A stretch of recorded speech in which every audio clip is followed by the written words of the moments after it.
On this week's 51%, Sandra Day O'Connor became the first female Supreme Court justice in 1981, but before that, there was a long history of female candidates waiting in the wings. We discuss the honors and limits of being shortlisted with the authors of Shortlisted, Women in the Shadows of the Supreme Court. Always the bridesmaid, never the bride. We also take a look at President Biden's shortlist, following his pledge to nominate the first Black woman to the Supreme Court. Coming up on 51%. I was standing around like one of those girls I had seen in a movie. The whole world was a movie back then. I had my sunglasses on, I wanted to be seen without seeing shy Lolita. I wasn't really in it, I didn't really get it. You're listening to 51%, a WAMC production dedicated to women's issues and experiences. Thanks for joining us. I'm Jessie King. With Associate Justice Stephen Breyer set to retire, President Biden has said he will tap his nominee to the U.S. Supreme Court by the end of February. The Democrat has also said his pick will be the first Black woman to fill the role, more than 40 years after the nomination of Sandra Day O'Connor, the first female Supreme Court justice in 1981. When we talk about women in the Supreme Court, we tend to start with O'Connor. But as our guest today will tell us, there's actually a long, untold history of women being considered, but ultimately passed over for the nation's highest court. Renee, Knake, Jefferson, and Hannah Brenner Johnson are the authors of Shortlisted, Women in the Shadows of the Supreme Court, out now on New York University Press. Jefferson is an internationally recognized expert on professional responsibility and legal ethics, as well as a professor of law at the University of Houston, while Johnson is vice dean of academic affairs and a professor at California Western School of Law in San Diego. Both have done extensive research on gender equality in the legal profession. Their latest title, in addition to sharing the stories of the so-called Shortlisted Sisters, examines the challenges women and minorities face when seeking positions of power, be it in the courts, in the boardroom, or on the playing field. Johnson says the inspiration for the book came more than a decade ago. It was about the time that President Obama was faced with 2 vacancies on the court, and he, as we now know, nominated 2 women, now Justices Sotomayor and Kagan. We were particularly struck at that time by the way the media was covering their nominations, the scrutiny that was being focused on things unrelated to their qualifications. I mean, these are 2 extraordinarily qualified women. You can't not be to make it onto the Supreme Court. But the mainstream media was focusing on their appearance, on their sexuality, on the fact that they didn't have a husband. And we were perplexed and frustrated and frankly offended by some of the coverage. And because we're academics, we have a lot of privilege that comes along with that role.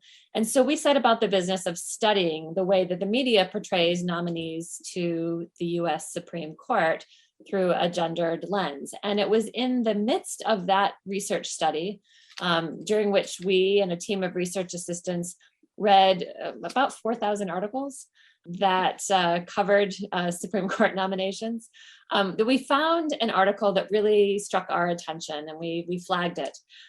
It was an article written in the 1970s that appeared in the New York Times, and it talked about President Nixon was faced with a vacancy on the Supreme Court, and he had shortlisted 2 women, a woman named Sylvia Bacon, and then a judge from California named Mildred Lillie.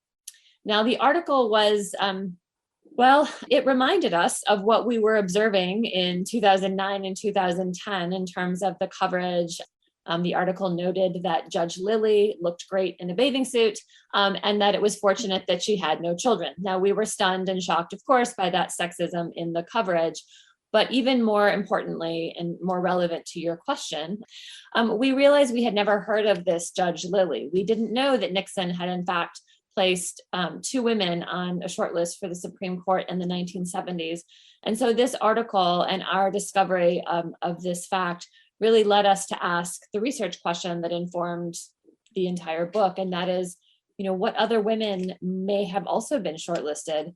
We think of gender in the Supreme Court around Sandra Day O'Connor. She, of course, was the first woman who was put on the court by President Reagan in the early 80s.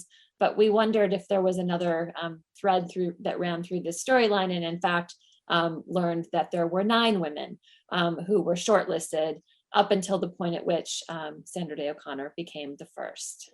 And so who are these 9 women?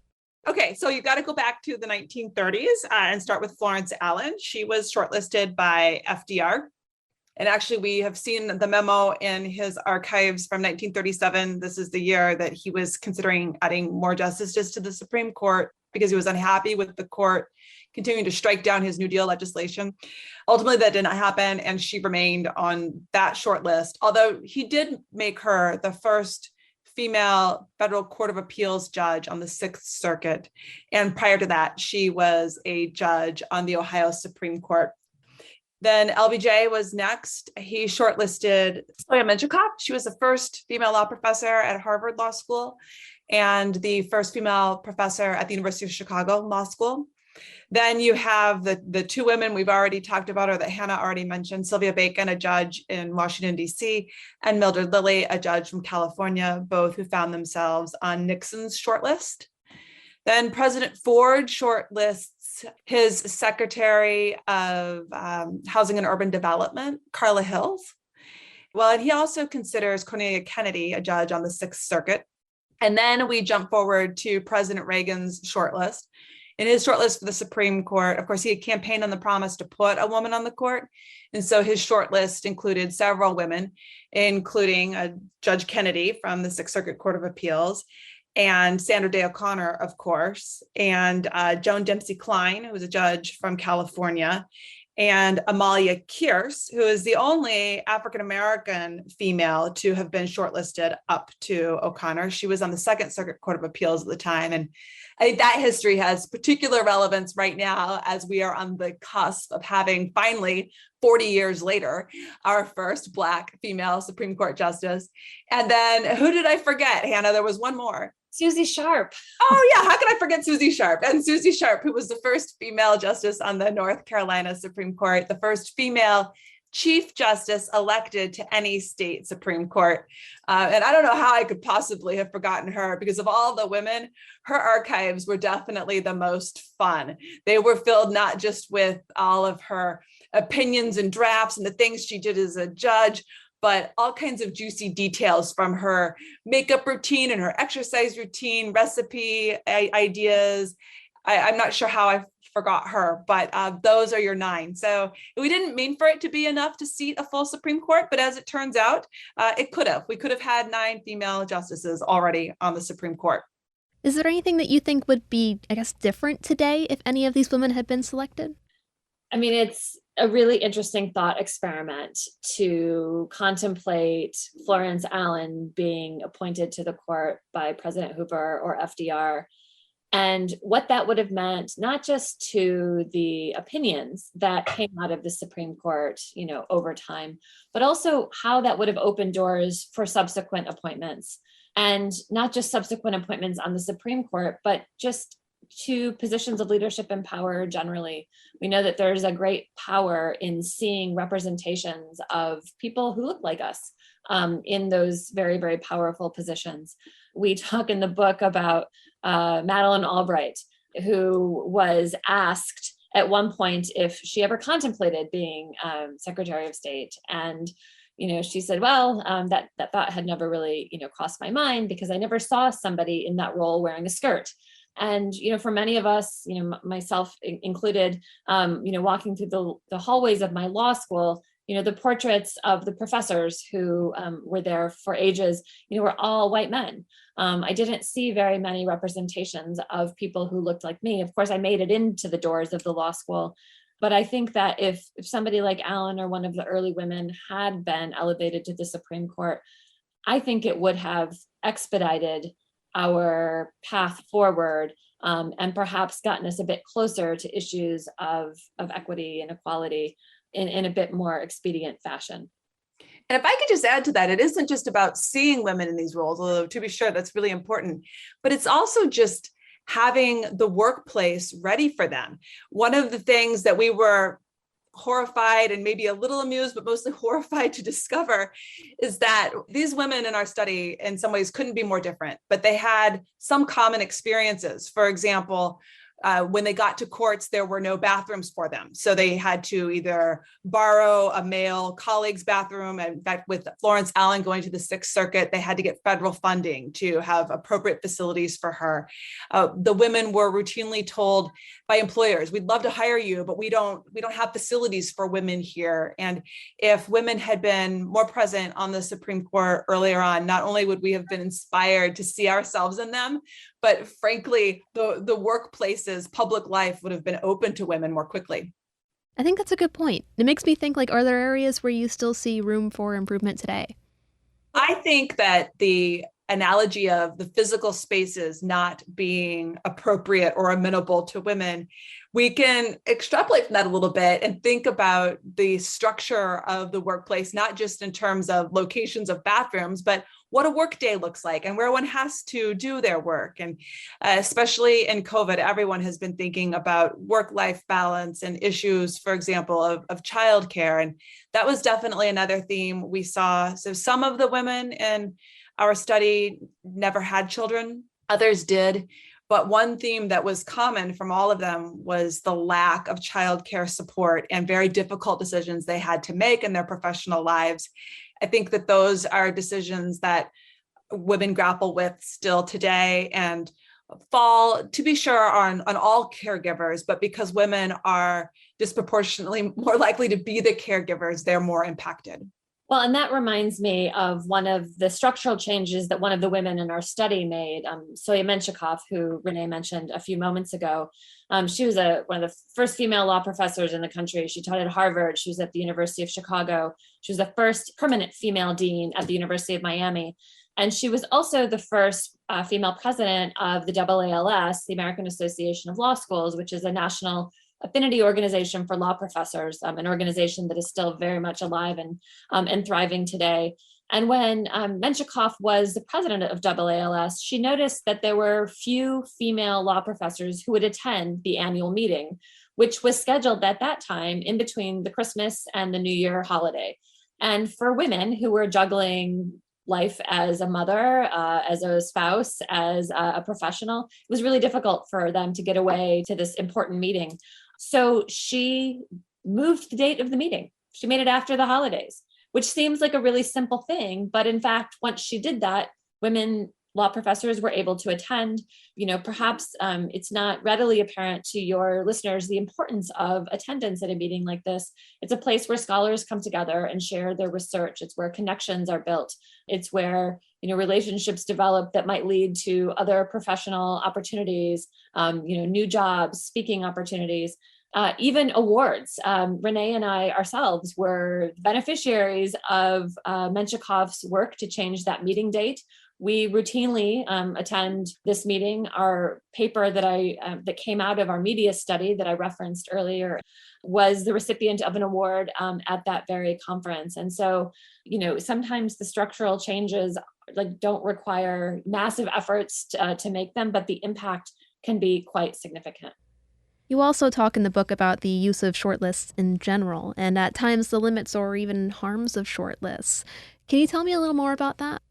Well, to be sure, in order to be selected for a position of leadership and power, whether it's the Supreme Court or, another shortlist that's been in the media lately relates to head coaches for football, you got to be on the shortlist to be selected. But what we found in our own study, and I think this is a fair critique of shortlists beyond the Supreme Court, is that sometimes that very list can be used by an organization to claim that they care about diversity because they have a diverse slate on the shortlist, but then it actually is used to perpetuate the status quo when the individual selected is not the diverse individual. And so we push back on that in our book.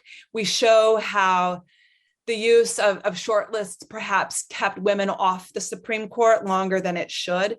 And both Nixon in that example, so we told you that's where the book's origins were. We've listened to his Oval Office tapes. So he did put two women on his Supreme Court shortlist, but behind closed doors, he said he would never put a woman on the Supreme Court. In fact, he said he didn't even think women should be allowed to vote, but he wanted their votes. And so he used the placement of women on his shortlist to be able to go and politically say, yes, women, we at least considered you this time, and maybe your time will come. In fact, he was so blatant that he actually delivered a speech to a women's group after he appointed Justices Rehnquist and Powell from his shortlist, both white men, of course.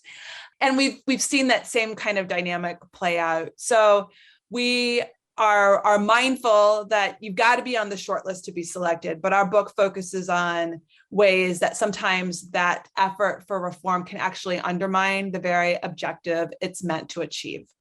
So I guess, how do we avoid that? You mentioned what's going on right now with the NFL even. Is there a better way to enforce things like the Rooney Rule, or is it more of a matter of changing the culture? Well, I think part of what we're doing, we're shedding light on the shortlist, right? We are illuminating this practice that, many of the women in our study were perpetually shortlisted. Always the bridesmaid, never the bride. There was an old Listerine ad, apparently, that sort of bore that sentiment. And Sharp was shortlisted so many times that was sort of how she referred to it, this sort of chronic shortlisting. And I think part of how we can address it or fix it or keep it from happening in this negative sort of way is to tell the story, to make it evident. But there are also a little bit more concrete things that can be done. For example, Biden has a short list of all Black women. So we know that a Black woman will come off the short list. That is not necessarily what we recommend in the book, although of course we appreciate the fact that Biden is finally making good on something that is long deserved. But another example that comes from the book. So I mentioned Amalia Kearse. She was the only Black female in our study that was shortlisted, considered for the court before O'Connor.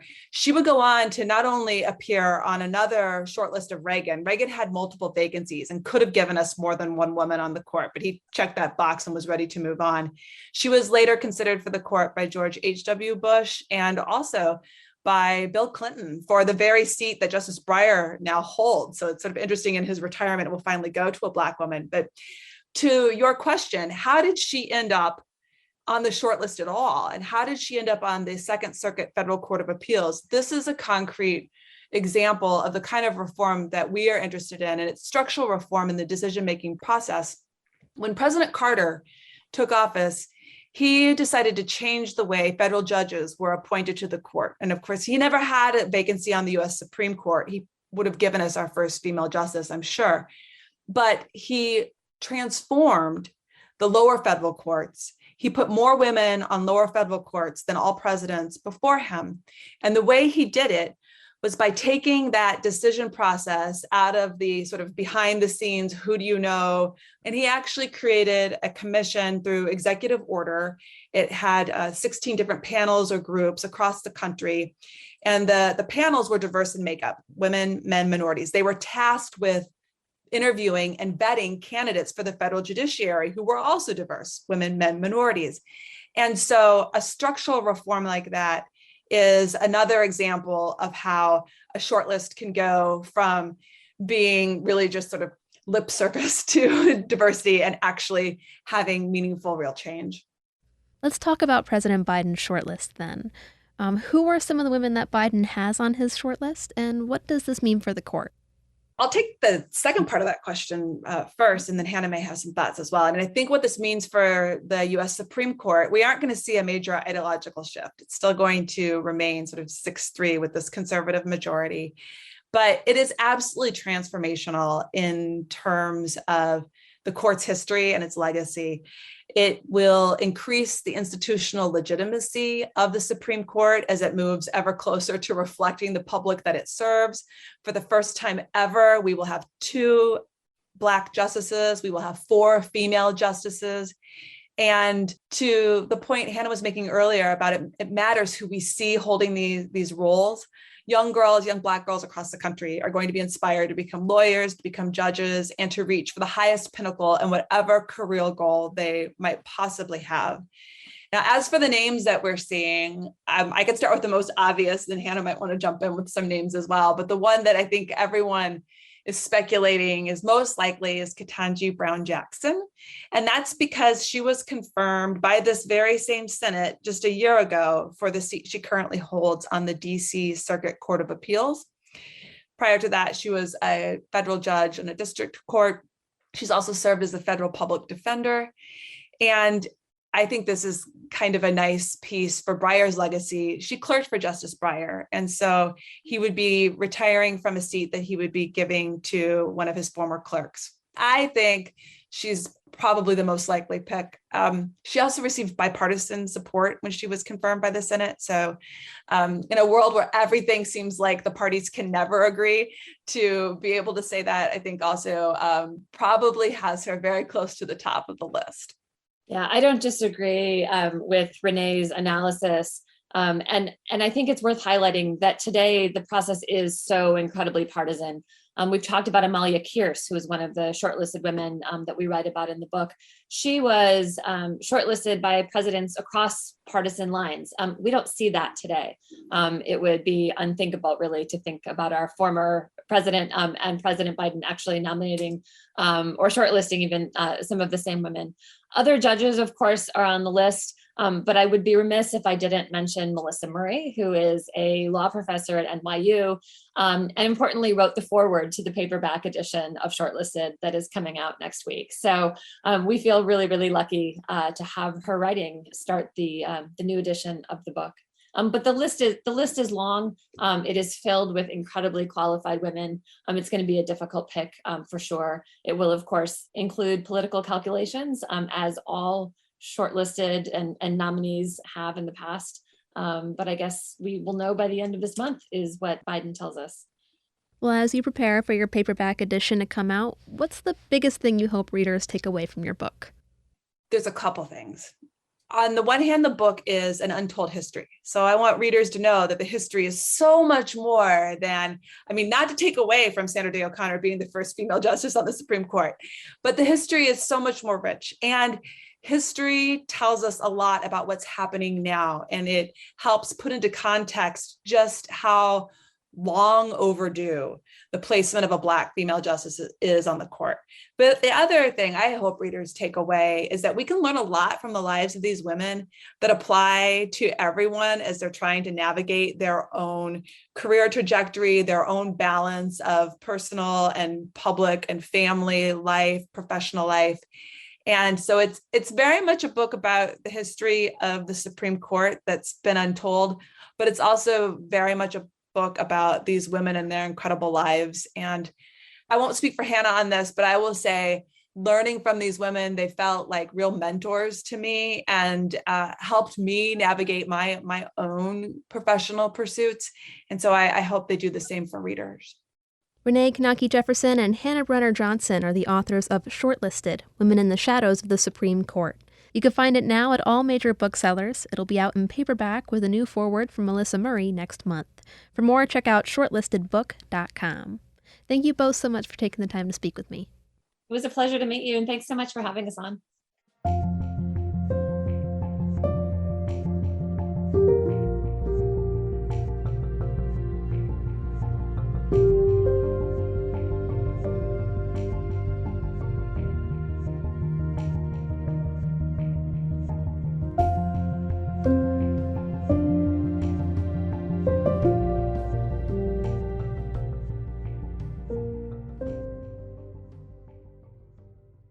As Jefferson noted, Biden's nomination, while historic, would not tip the current conservative majority on the Supreme Court. Following a December hearing on Dobbs versus Jackson Women's Health Organization, the court appears poised to overturn or at least weaken Roe versus Wade in the coming months. That's either a good or bad thing, depending on where you stand in the debate, and states across the country are preparing accordingly. This November, residents of Vermont will decide whether the state constitution should be changed to assure personal reproductive freedom. Proposition 5, or the Reproductive Liberty Amendment, was passed by the Vermont House on Tuesday, February 8th, checking the last box in the amendment process before moving the issue to voters. WAMC's Pat Bradley brings us more. The amendment process began in the last biennium and had to pass in 2 consecutive bienniums before being put before voters. The first legislative vote occurred on May 7, 2019, and passed on a 106-38 vote.